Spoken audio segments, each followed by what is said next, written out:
Hey everyone, it is Ben Lister here. So today I want to talk about 3 books that have really moved the needle for me when it comes to business, and I think these books can help any remodeling business owner, and I'm going to tie it back into exactly why these books can help you, why you should give them a read, and how you can use them in your business. So this obviously is really important because learning any new idea can really help you to move the needle. Just bringing in different ideas, you can obviously make your own judgment on whether you want to use them or not, but the ideas I'm going to present really work for any business, and we're going to specifically talk about why they work for the remodeling industry. So if you don't know who I am, my name is Ben Lister, and I work with remodelers, contractors, construction companies, interior designers, and I help them to crack the code of marketing so that they have an excess of customers available to them.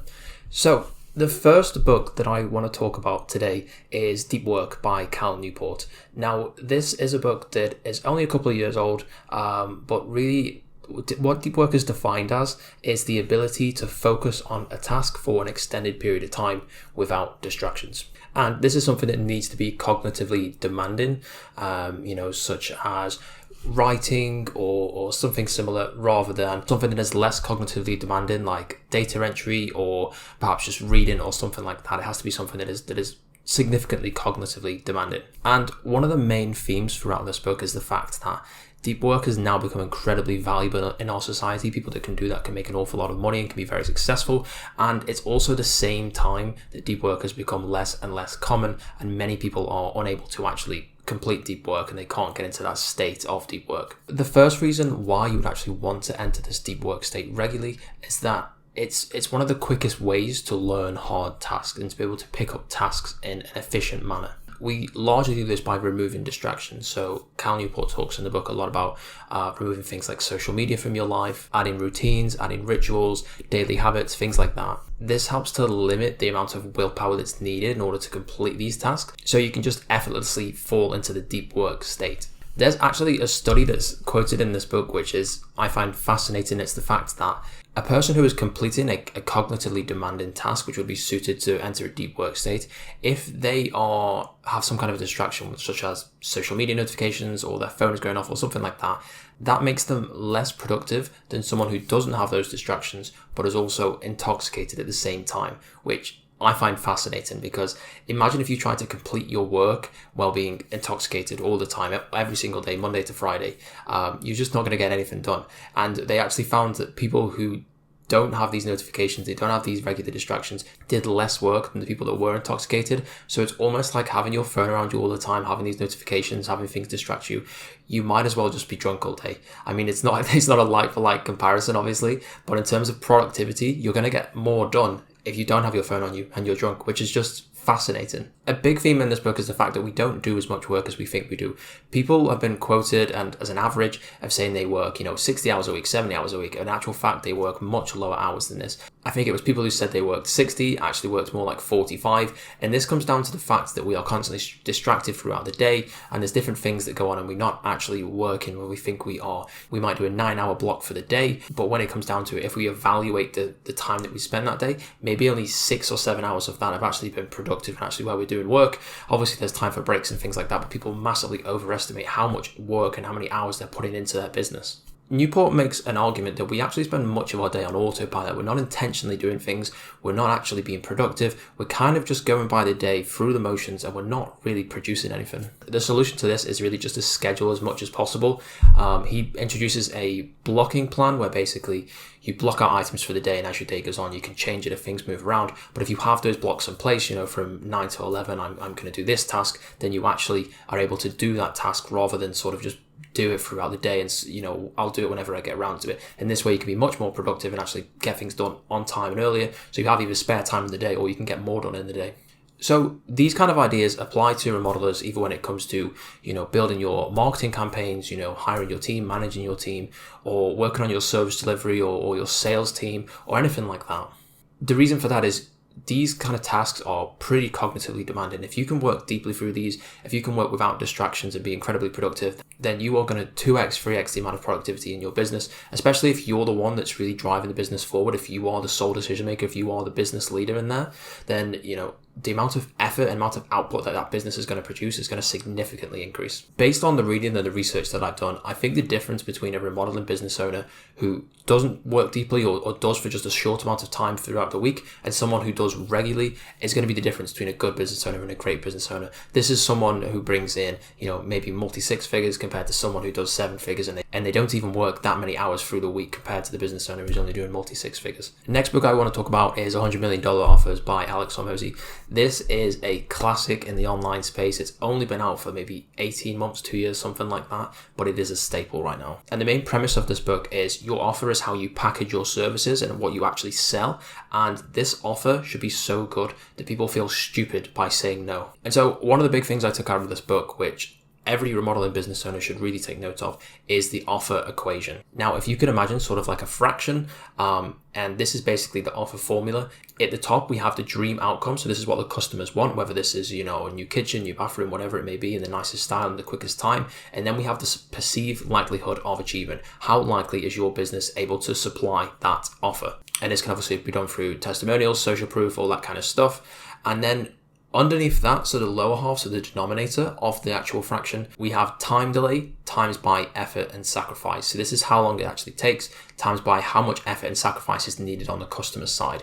And what you can see about this equation, so we have the dream outcome times the perceived likelihood of achievement at the top. These are values that are going to increase the actual number, but if the number at the bottom is as low as possible, so the perceived amount of effort that's required and the amount of time that it takes, if we can get that as close to 0 as possible, then we literally have an infinitely valuable offer, because obviously anything divided by 0 is infinity. This basically means that the quicker that you can actually fulfill on your service, if you can do a 2-day bathroom, 1-day bathroom, 3-day kitchen, 7-day kitchen, whatever it may be, the quicker you can do that, then the actual more valuable that offer is going to be to the customer. And the classic example that Hormozi gives in this is the fact that if you had a training program, a fitness program, something like that, and it was designed to get you a 6-pack, right? If you could just instantly pay for it online and you would just get the 6-pack just like that, you didn't have to do any work, you didn't have to wait any time, it was just instant, that would be infinitely valuable. You could actually sell that for $1 million, if not more. And some people out there would actually pay that because their time is worth that much. And this is the same thing in your business, right? If you can take away that effort, if you can take away that sacrifice, if you can take away the time that's needed, then you can really ramp up your prices and you can have a fantastic product.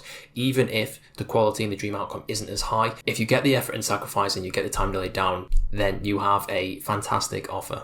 And Hormozi also talks about how to actually craft your offer. I'm sure a lot of businesses have an offer out there, but in order to create a new one that could actually be better, and he uses what he calls the trim and stack method. Now, what we want to do here is list out all of the problems that a customer could face when it comes to having their remodeling done. Whether this is it's too expensive or it takes too long or they're not sure what kind of style they want. And all of these problems, list them out and then come up with a solution for each of those. When you're coming to craft your offer, you want to remove the solutions that are costly and that are hard to do. So eventually we are left with solutions to the problems that are pretty easy to do and they make the most money. The best thing about this is you have an offer that is completely unique here. No one else competes on this. Every remodeling business that you see would compete on time or they're going to compete on style and quality. Whereas you could find problems here that are common in the remodeling space. For example, if a common problem that keeps coming up with your customers is they don't know what to pick, what styles to go for, you can create a solution around that problem and really market your business in that way. So when you have that offer, when you present this to customers, you're the only one that's offering that service. You're the only one that's providing that solution. And this, as we know, is a blue ocean. So this means that you're not competing with anyone and you're the only company out there that can do that. And in this instance, if you have a product like that, you can charge whatever you want because there's no other company doing that. So if a person really wants the service and they really need it and they value that having this problem solved so much, you can charge 2-3 times what you normally would because they can't go anywhere else to get it. They can't do it themselves. So the only way is to pay you for it. And that's where you can really raise your prices. And then later in the book, Hormozi goes to talk on about how we actually improve our offer, enhance our offer. And we do this through scarcity, through urgency, through guarantees, by naming the offer. All a bunch of techniques that are probably quite common in the remodeling space, but one that I don't see is naming offers too much. Now, this can be where you name an offer based on the season or the time frame. So for example, you could have Halloween ones, you could have a back to school one, you could have a holiday season one, whatever it may be. We always want to tie the name back to what we actually are solving for, what the main problem is solving here. A great one that I see in the remodeling industry is the 7-day, the 3-day, the 1-day, whatever it may be. this obviously just tells everyone exactly what it is. It's a kitchen within 3 days, it's a bathroom within 2 days, whatever it may be. But we can really be creative with this. If, for example, if we are solving the problem where customers don't know what style they want, what kind of actual bathroom or kitchen they want, it can be an offer where it is like, we'll choose the kitchen for you, or we'll design the bathroom for you, whatever it may be. That's a terrible idea, but I'm sure you could think of a better one. But you get the idea with that. If we name the offer, we explicitly tell the customers exactly why they should buy from you, what the main problem is that you're solving, and that helps to bring the customers to you that actually want that problem solved. And you're going to get an awful lot of qualified customers coming your way. And the last book I want to touch on is The Happiness Advantage by Sean Aker. Now, this is a book that is not primarily designed for business, but there's an awful lot of takeaways that you can have from this that actually will benefit you in your remodeling business so much. And the main principle of this book is, lots of people have the idea that in order to be happy, you have to work hard to be successful, and then you will be happy. But Sean Aker presents the idea that instead of doing it that way, first of all, we become happy, and then that helps us to become successful. And the reason for this is that when you're happy, you work better, you perform better. There's a bunch of studies inside of the book where he talks about the fact that if you think of a positive thought before you do a task, or before you do something that is cognitively demanding, then you're actually going to be able to perform better. And studies have proven that time and time again. And there's a bunch of studies that go into the fact by changing your mindset can actually improve your performance. And there's some quite shocking studies in the book. There's one where there's a group of, I think there's 65-year-old, 70-year-old men, and they put them in this facility where they're not contactable by the outside world, and they change the environment so that it's designed as if when they were in their 50s. So there's old newspapers, they're wearing old clothes, they're playing old music. It's almost like they just created this environment where it's back 20 years in the past, and they're living there. And some of the results that they found from this are incredible. So the fact that most of the people took part in the trial actually reversed in aging. They became fitter, they became more athletic, and there was a trial where they showed people before and after photos of these people, and they told people to guess the age, and people actually guessed the age lower after this trial, after I think it was like 2-week long trial, and they were able to reverse the aging process both subjectively and objectively just by putting them in this environment, just by changing the subject's mindset. And obviously, if you can do that to such an extreme level,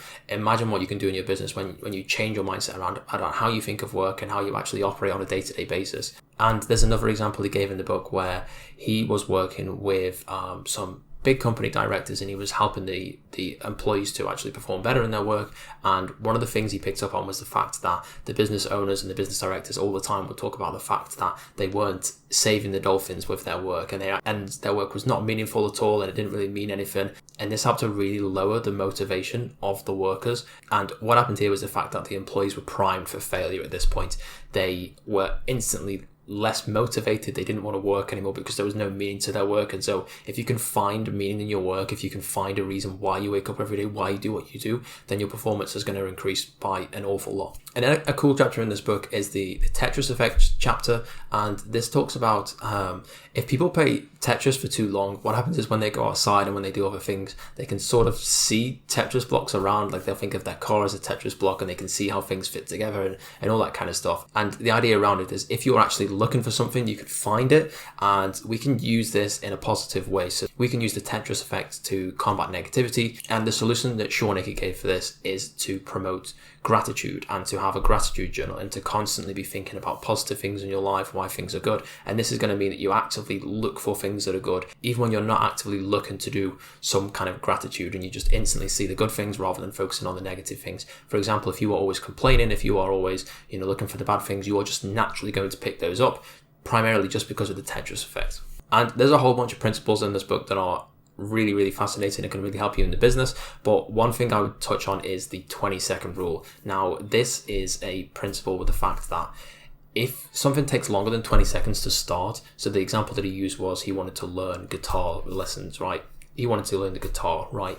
And his guitar was like away in a cupboard, and it took a while to get out and to get set up, and it took that tiny bit of effort, it took more than 20 seconds, and so it was really difficult for him to actually get started. He never really practiced. He only practiced like once or twice a month, and he made a change so that the guitar was actually out, so it was outside of the cupboard, and it was really easy to do, and it took him a few seconds to get set up and get started. And just that small change, by making things easier, allowed him to play guitar much more often. He had the motivation, he had the willpower to do it. And the reason why this happens is because we have a limited amount of willpower. We think that we can just go and go and go forever, and we can just always be, pushing through things and making sure we do stuff and, hitting all our goals and all our targets. But actually, we only have a limited amount of that. And if we make it difficult for us to actually go out and do that, then we're going to really eat into the amount of willpower that we have. So we're not going to be able to get the tasks done that we want. There's a cool example using this where he was coaching a business executive who could not for the life of him get through his emails. He was always on the internet, he was always on the news, different things like that. And what he did was he created a folder on his desktop that was the only way to get to the news, to the things that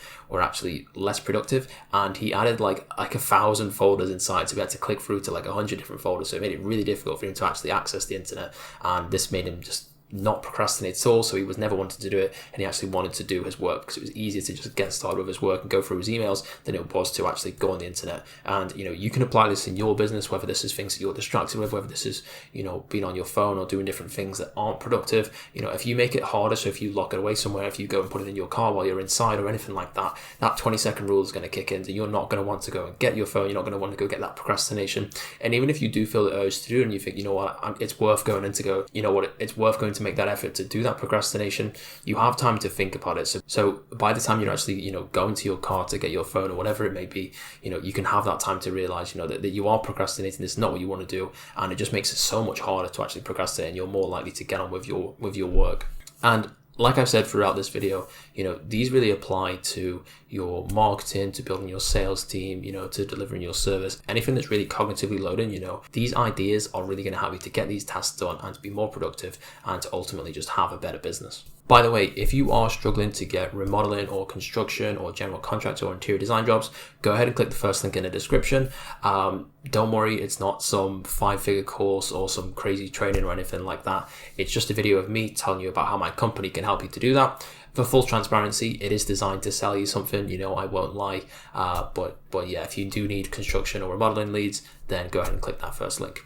If you did enjoy the video, go ahead and click the thumbs up.